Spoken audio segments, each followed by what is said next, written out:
राधे राधे भक्तों। आज हम करेंगे वैशाख मास महात्म का 13वां अध्याय।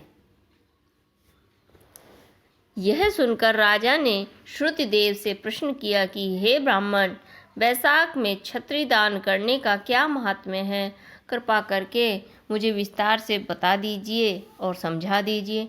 राजा के इस प्रश्न का श्रुतिदेव जी कहने लगे कि जो कोई भी धर्मात्मा वैशाख मास में व्याकुल हो, महात्मा को छत्री दान करता है, उसका तो उसको अनंत गुना फल मिलता है। मैं एक प्राचीन इतिहास तुम्हें कहता हूँ, तुम ध्यान लगाकर सुनो। सतयुग में हेमकंत नाम का एक बंगाल देश का राजा था। यह राजा कुशकेतु का पुत्र तथा अत्यंत ही बलवान था। वह राजा एक समय शिकार खेलने वन को चला गया और वहाँ पर उसने अनेक मृग और शुक्रों को मारता हुआ दोपहर में बहुत थक गया तो मुनियों के आश्रम में पहुंचा। उस समय शतीर्च नामक ऋषि ध्यान लगाए समाधि अवस्था में बैठे हुए थे। उसको यह भी न मालूम था कि कोई आश्रम में आया है। वह निश्चिंत ही बैठे रहे और राजा का कुछ भी सम्मान नहीं किया। इस पर राजा को बहुत क्रोध आया और वह ऋषि को मारने के लिए आगे बढ़ चले। तब ऋषि के शिष्यों ने उन्हें रोका और कहा, अरे दुर्बुद्धि, सुन, हमारे गुरुजी समाधिस्थ होकर बैठे हैं। उनको तो यह भी नहीं पता कि बाहर क्या हो रहा है। इसके लिए क्रोध करना उचित नहीं है। तब राजा क्रोधित होकर कहने लगे कि हे ब्राह्मणों, मैं थक गया हूँ और तुमने मेरा अतिथि सत्कार भी नहीं किया।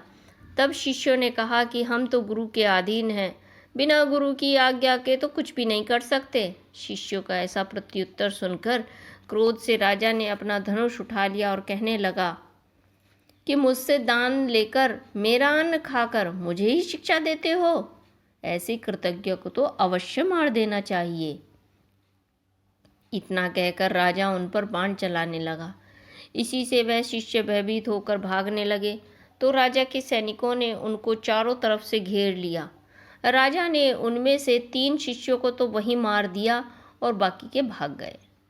जब आश्रम में कोई न रहा तो सैनिकों ने आश्रम की सब वस्तुएं लेकर खूब भोजन किया। सायंकाल राजा जब अपने घर आया तो उसको पिता कुशकेतु के सब वृतांत सुनाकर पुत्र की बहुत निंदा की और उसको घर से बाहर निकाल दिया। जब पिता ने उसे त्याग दिया और राजा हेमकांत वन को चला गया तो वह अत्यंत व्याकुल होकर इधर उधर फिरने लगा और ब्रह्म हत्या उसे सताने लगी।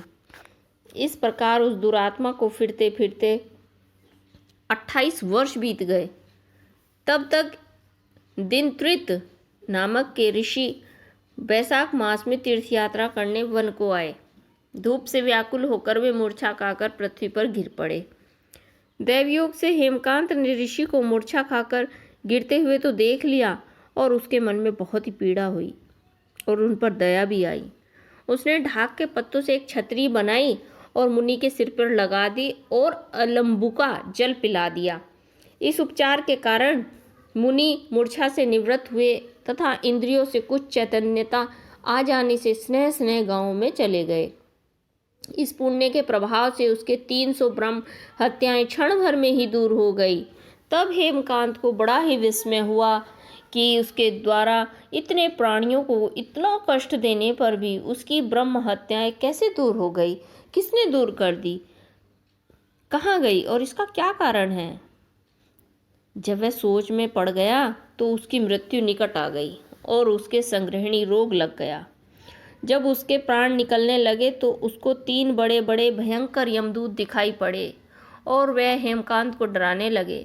तब हेमकांत मौन साध कर छत्रदान को याद करके विष्णु भगवान को याद करने लगा।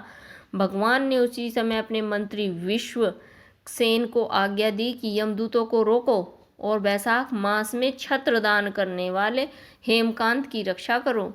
उसने यद्यपि बड़े बड़े पाप किए हैं और उसने धूप से व्याकुल मूर्छित मुनि की रक्षा की और वैशाख मास में छत्री का दान किया, इससे वह निष्पाप हो गया।